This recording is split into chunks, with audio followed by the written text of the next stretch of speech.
అరవింద్ గారు, నాకు డౌట్ అండి. కిషోర్తో నేను చాలా సినిమాలు చేశాను, నా సినిమాలు చాలా చేశాడు.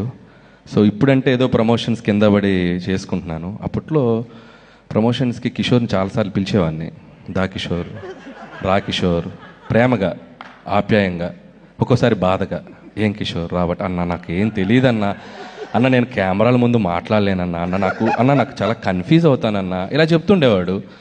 సరే, ఇది చూస్తే అసలు ఈ సినిమా మొదలైన దగ్గర నుంచి విష్ణుతో పాటు ఏదో అసలు తను ప్రొడ్యూస్ చేసినట్టు, తను డబ్బులు పెట్టినట్టు మొత్తం తన మీద భుజాల మీద వేసుకొని ప్రమోట్ చేశాడు. అంటే ఏం చేశారు మీరు? ఎక్స్ట్రా రెమ్యునరేషన్ ఇచ్చారా? ఎక్స్ట్రా కేర్ తీసుకున్నారా? అదేందో నాకు చెప్తే నేను వెళ్ళిపోతాను సార్, అంతే.